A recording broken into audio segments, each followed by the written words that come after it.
Hi everyone, this is Jim. I played an interesting game at my local chess club this week. I thought I would share it with you. The time control for this tournament was game in 2 hours. So each side has 2 hours for the whole game, plus a 5-second delay. So the games can take as long as 4 hours if everybody uses up all their time. I had the white pieces, and my opponent with the black pieces had a rating of 1965. My rating for this tournament was 1808. So black is the rating favorite. But this is an opponent I've played many times before, and we have a pretty even score against each other overall. So I wasn't particularly intimidated by the rating difference. Anyway, with the white pieces, I start off with e4, and he goes to e5, and we get into the Ruy Lopez, knight f3, knight c6, bishop to b5, the characteristic Ruy Lopez move, and he kicks it with a6, the main move. I drop back, plays knight f6, also the main move, and I castle. And now he plays bishop to c5. So that is like the fourth choice here. The main move for the closed Ruy Lopez is bishop to e7. The main move for the open Ruy Lopez is to take the pawn. That's an interesting line, although white gets the pawn back usually, or some good compensation. And let's see, and the third choice here is to play b5. That's actually the way I play it. I play b5, kicking the bishop back, and then I play with bishop c5. Often leads to very similar kinds of positions. But black in this game went bishop to c5 immediately. Didn't bother with that b5 move. And I continue with c3, which is the main move here. In the other line, if you can imagine, black had played b5 and the bishop had dropped back to b3. In this position, instead of c3, white also has the option of playing a4 and undermining that advanced pawn structure. So it's kind of a way of avoiding that. So, but play usually continues here with b5 now that white is committed to c3. Could go like this, b5, bishop to c2, and maybe just d6, opening up a diagonal for the bishop and shoring up the center. The move d4 is going to be coming in any case. There's not anything that black can do about it, except maybe pin the knight. But after d6, white will probably play h3 there and stop the pin, and then get in that d4 move. Anyway, my opponent didn't play that. He played the move bishop to a7, just retreating. The other question you have to ask yourself in positions like this is this a place where black can grab the pawn? And it does seem like this is playable, although once again it's a case where white gets the pawn back and has a pretty good position. So I think black probably should not play this way. So here's an example line. I mean, black could take first, but he will eventually have to retreat the bishop. White can play rook e1, hitting the knight. Black can defend that knight and also maybe try and go for some counterplay on the f-file later by playing f5.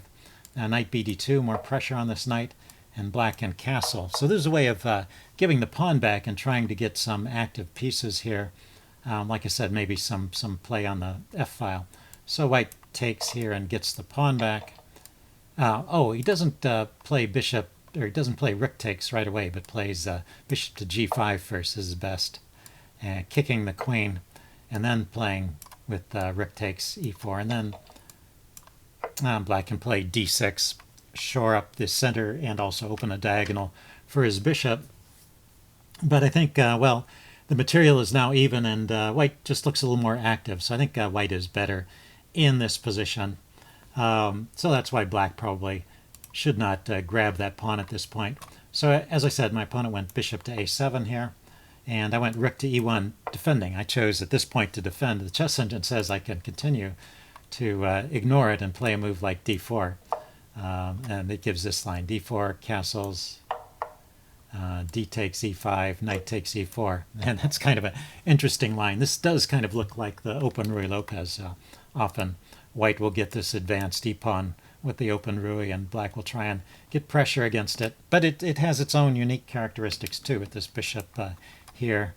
And well, I guess this bishop is probably going to come out on this diagonal after the d-pawn moves.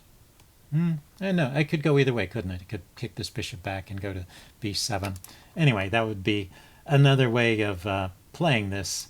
But the chess engine likes white in that position, so it thinks d4 is the best move here. Anyway, I went rook e1, finally defending that pawn and putting an end to that kind of stuff. And black plays b5 here, kicking my bishop back.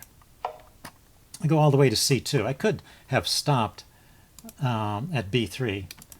You know, it's a good diagonal for the bishop. The thing is, it usually gets kicked back by knight to a5, and then it goes to c2. And you may think it's wasting a move to go to b3 and then to c2, but on the other hand, black's knight has wandered over to the edge of the board, and maybe it's not so well placed there either. So whether you go to b3 or c2 is probably just a matter of taste. In this case, I get my bishop to the square in one move, and I let black keep his knight in an active position defending the center here. Let's see, black castles now. And I do play d4. And he takes. That's certainly a playable move, but, you know, just holding on to the center with d6 is something that should be considered. That's usually the way I try and play these positions with black. After the exchange, I started to feel like white was pretty comfortable here. Now, black does have counterplay here. He can put pressure on these pawns, and he has a lead in development. I've got two pieces that I haven't gotten off the back rank yet. But I have squares to put them on, so I think this should be an okay position for white. Let's see. Black goes d6 now, opening up a diagonal for the bishop, and I play h3. You know, one thing about playing this kind of position is you really have to take care of your center.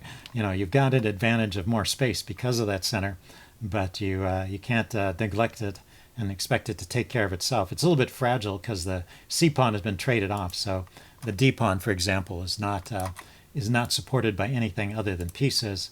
It's already got a couple pieces attacking it, and black was threatening to pin the knight and just win that pawn. And even defending with the bishop doesn't really answer the threat because black can trade, pull the queen away, and then grab that pawn. So I think this h3 move is pretty important right in this position to stop that pin. And here black played h6. One thing I was thinking black could do here, and I think this is probably one of the better moves for black, is knight to b4. You know, I know it's moving a piece twice in the opening, but it's grabbing the bishop pair, and that's worth something. Now I would probably continue developing with knight c3, also giving the bishop a retreat square, and then he can just go ahead and grab it. And the bishop really didn't have anywhere good to run to, so that is just a way to a way for black to grab the bishop pair.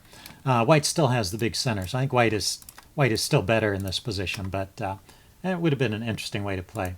So black went with h6 instead, and now I go knight c3, and now I'm not so worried about knight to b4 because I'll just drop my bishop back to b1, hold on to the bishop pair. He could consider playing pawn to b4 here, and I wasn't entirely sure what I would do about that during the game. I was thinking I would probably go knight a4, and I looked it up afterwards, and that looks like knight a4 is a good move here. You know, black can continue developing, and my knight is momentarily out of play, but I can go with b3, and the knight can come back into the game via some route like that. And I'm still holding on to the center. The fact that he chased the knight away has loosened one of the defenders here, but he hasn't yet managed to pile up enough pressure on that pawn to force me to do anything. I've still got the rook and the bishop holding on to it. Also, I'm now in a position where you know, I could consider pushing that pawn forward if it comes under too much pressure there. But I like to hold on to the two pawns in the center there just to maintain that space advantage. Let's see. So it's oh yeah, after knight c3, he didn't push the b pawn forward. He went rook e8, putting more pressure on the center. And I went bishop to f4, getting my last piece off the back rank. He continued developing as well, bishop b7. And now I went a3. And so a3 is not about stopping this b4 push. As I mentioned before, I wasn't really too afraid of that, and I still had this knight a4 move as a possibility.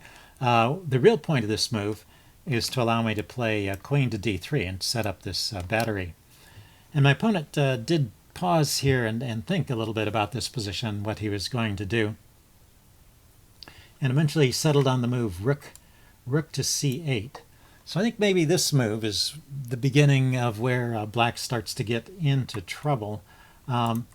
if you realize that the purpose of this a3 move was to allow queen to d3, you might start to think about ways to bring a little more force over, supporting force pieces over to the king side. Because if you look at this, all of these pieces are, they're active. They're pointing at my king, but they're all over on the queen side, and pointing at the center. So I mean, they're good pieces, but they're not all that useful defensively. So the chess engine is suggesting knight to e7 is a move here, and this knight can go to the g6 square and block that diagonal. So that might be a better defense than what my opponent played. He went rook c8, and I went queen d3 as I planned. And now he's really thinking. So now that I've played queen d3, and he comes up with an interesting defensive idea. So he plays the move king to f8. Once again, knight to e7 is probably still the best move here. White could play rook a to d1, and the game would continue. In fact, the chess engine is suggesting maybe following up on the queen side with moves like a4 or b4, trying to get some action over here after kind of making all these threatening-looking moves at the king side. It's maybe reached some kind of standstill here where I can't make too much progress.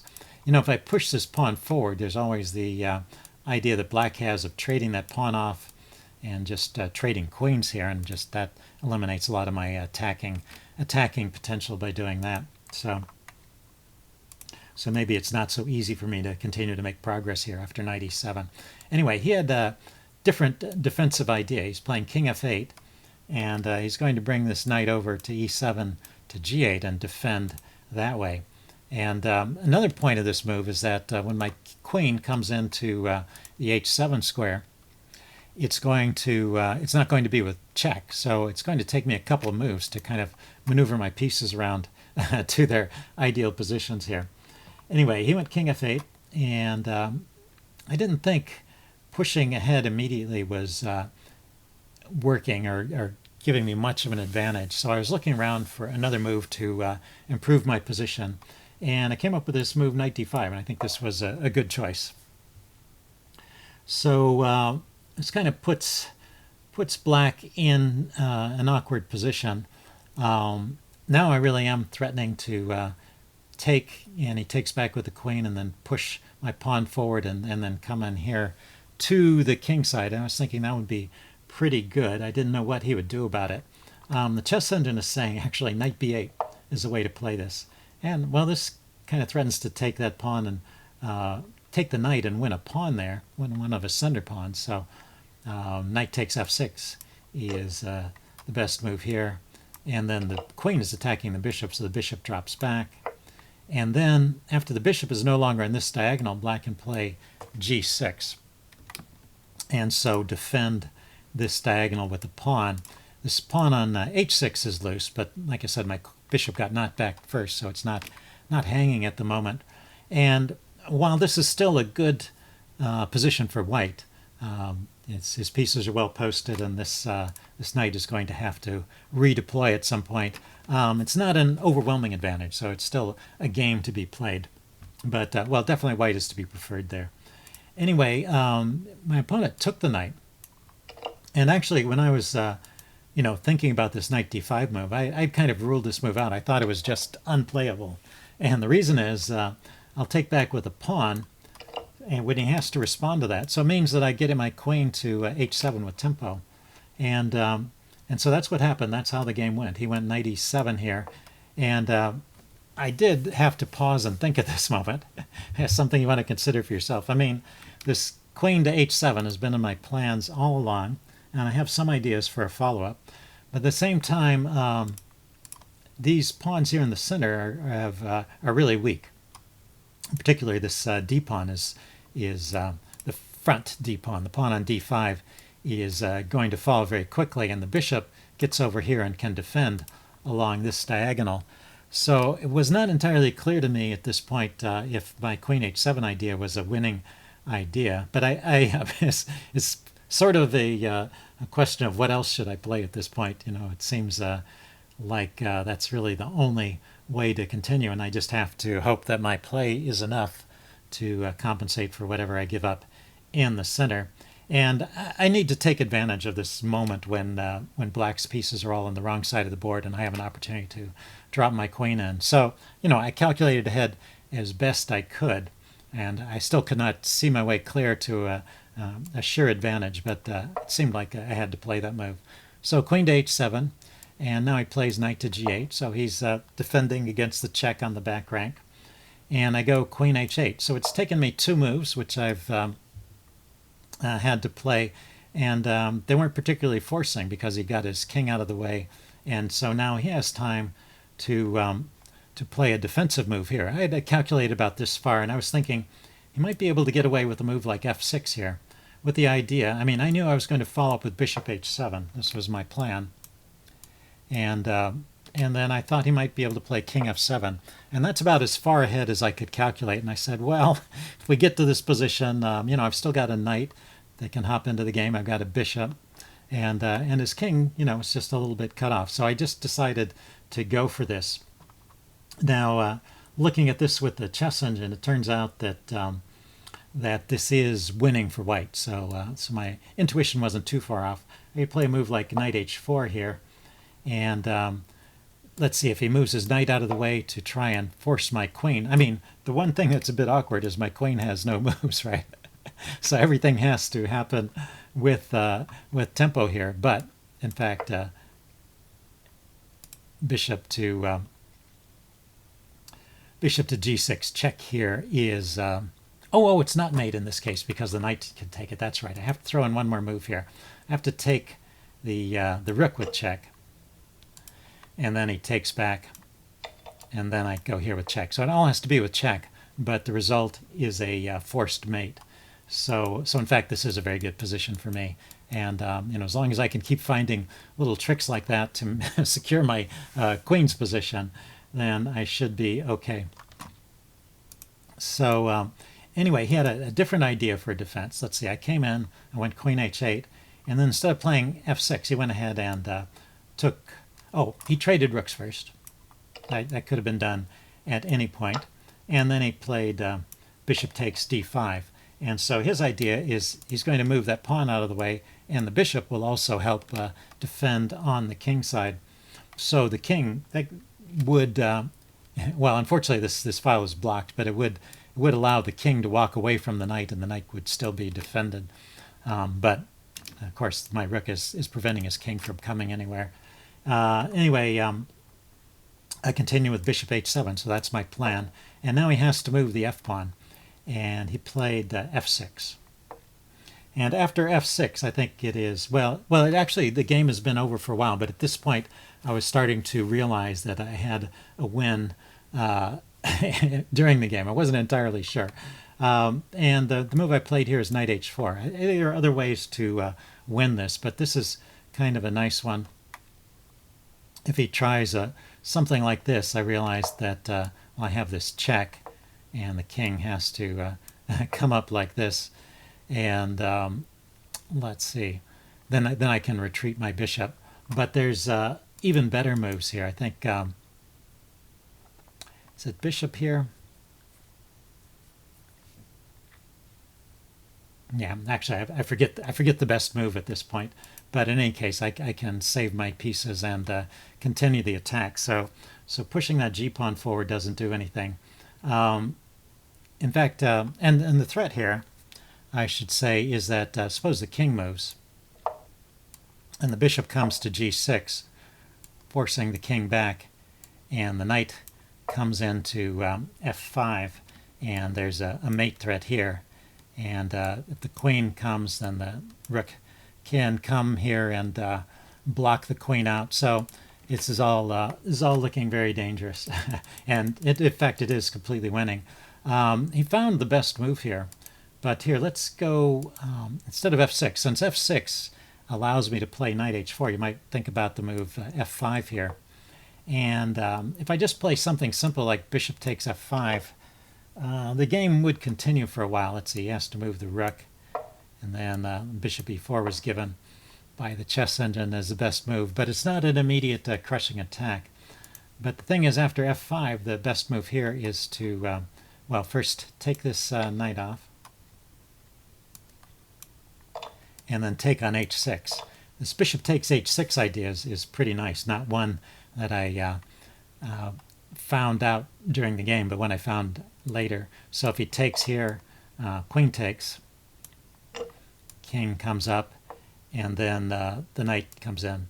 And there's a forced mate coming, but with the queen, knight, and rook, yeah, there's nowhere for the king to run. Actually, the king is already out of squares. I think to continue the game at all, he has to give up the queen. So that's pretty convincing. So anyway, after bishop takes h6, queen to f6, attacking the bishop. Bishop can go to g5, queen drops back to f7, and the bishop can go to e7 check. And he can give up the queen for rook and bishop, or he can move the king to e8 and start running into some discovered attacks. So in any case, that's all losing. So in this position, whether he plays f6 or f5, one of those two moves has to be played, and neither of them work. So anyway, he went with f6. I went with knight h4, and in this position, the reason why I was mentioning that f5 move is there's nothing better for black in this position than to play f5, because again, I have this threat of the knight coming in here to f5 and threatening mate and bringing my rook in. It's all pretty horrible. So he pushed on with f5 here, and now I grabbed it, and he played queen f6, and this move actually threw me. I was thinking, I had calculated ahead, and I was thinking, how are all the ways that he could defend this pawn? He could try and bring the other bishop in, but well, I can actually just snap that bishop off, so I've stopped that idea. Or he could bring the queen here, defend this way. Those are the two moves I anticipated, and I was going to block with the rook in that case. But he played here, and like I said, this threw me, because now I wasn't entirely sure rook e7 was so good. It turns out that also wins anyway, although probably needs some other ideas to help, because there is not quite enough pressure on this on the g7 pawn. Black can play bishop takes on d5 and coordinate with the queen and the bishop on that g7 square. So anyway, it's a tricky position, and it took me a while to figure out the best way to play this. And if you want to, you could think about how you would play it. It's a pretty interesting position to think about, and there's more than one right answer. So, but it's a good exercise trying to figure out how you would play. Okay, I'm going to give the answer away now, or at least explain how I played it. After I was kind of fixated on this rook e7 idea, but I could not find a way to make it work, or not a way that was very convincing. And then I realized that knight e7 was actually a pretty strong idea. It's hitting this knight, which has now got three pieces attacking it. It's also hitting the rook and the bishop. And but he had a couple of ways that he might wiggle out of it. Let's see, I'm not sure I remember exactly what I was calculating, but I figured I should get rid of this knight first, and that's what I ended up playing. And that makes the knight e7 move even stronger, I think. So after I take, he really has to take back. If he grabs the knight here, this is the nice thing about having all these threats at your disposal. This is a mate threat. The rook is blocking the escape square, the queen is checking, and the bishop is guarding all of those squares. And then there's no piece that can interpose. So it's just mate.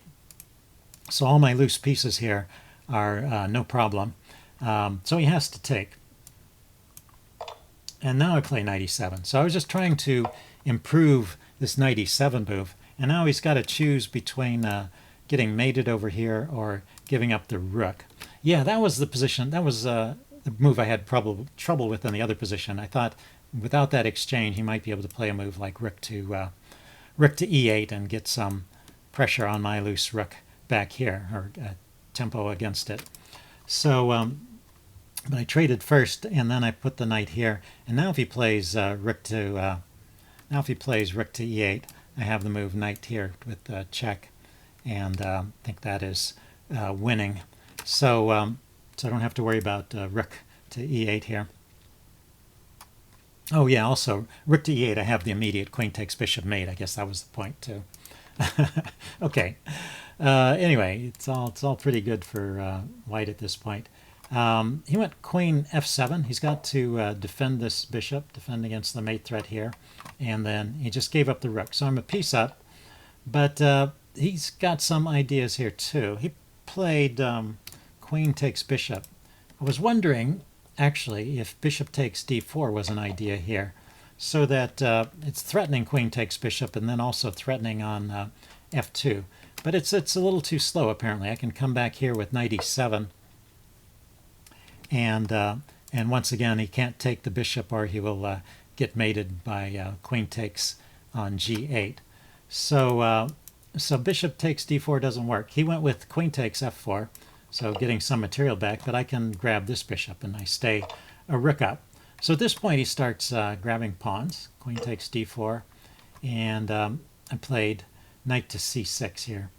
Just trying to get my knight back into the game. There is one idea I was thinking about, but I didn't see it all the way through. But the chess engine points this idea out too. Rook e8 check is an idea in positions like this, because after he takes, you can take this piece. It pulls the king away from defense of that piece. The point I missed, though, is the king has to go to, well, it doesn't, if it goes here to e7, it runs into this check. and if it goes here, let's back up. And if it goes to d7, then queen f7 check, and drives the king back. And once again, you have this check, knight to c6. So in both cases, you win the queen. So in fact, that would have been completely winning. You know, I saw that I could kind of simplify the game, give up the rook and grab the bishop, but I didn't notice that trick with the fork of the king and queen. It's pretty nice. So I just played knight c6, bringing the knight back into the game, hitting his queen, not worrying so much about these pawns. And then at this point, I played knight e7. So I could just kind of trade out. So once again, I'm threatening mate. He has to defend the bishop, so he does. I could just trade out here, say knight takes, king takes, king takes, and play with the king, or play with the rook against those pawns. And if this was a blitz game, that's probably the way I would play it, because you know, the odds are I would be able to stop those pawns with the rook. But it's not entirely certain, and if you have a slow game and time to think about it, you might want to look for the best move here, the fastest winning continuation. And so I'll give you guys a chance to spot the fastest win at this point. Okay, pause the video if you want some time to think about it. I'm going to give the answer away now. Well, first of all, I'll show one nice way, which is not the fastest way, but if you found this one, this is pretty good. You can take the knight, and after queen takes, instead of trading queens, you go here with the rook check. And after he takes, then you take the queen. And now you've got a queen against the extra pawns, and that's a pretty quick win. So that would be good if you spotted that one. But there is actually in this position, with white to move, a forced mate. And so having given you the clue that it's a forced mate, if you haven't spotted the mate yet, why don't you pause the video here and see if you can figure out a forced mating sequence. Okay, yeah, I'm going to give the answer away now. So it starts with the move knight g6 check. And king only has one square. That makes it so it's not so difficult to calculate.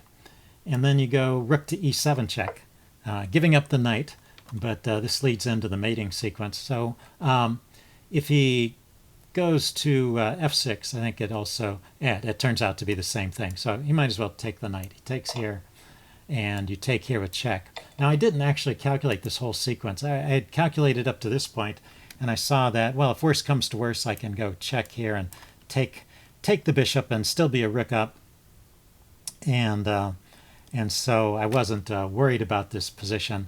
I was thinking maybe a rook against pawns is not entirely clear. Sometimes those pawns can be a menace, but they're far back enough to not be a problem. But after, at this point, I was had opportunity to take time and calculate again, and here I found the idea, which is queen takes g7, and wherever the king goes, he gets mated. So, for example, if the king went here, g4, king comes forward, queen here, is mate. The king has nowhere to run to from that location. Let's see, he went the other direction. He went to f5, and I played g4 check, and then he resigned at this point because there's only one square for the king, and once again, following that, there is a mate. There's no way out. And notice that the queen and the bishop on the light squares are just not in a position to shield the king, and my pieces are dancing around on the dark squares. So anyway, a nice finish to an interesting game. Hope you guys enjoyed it, and I will see you again soon. Bye.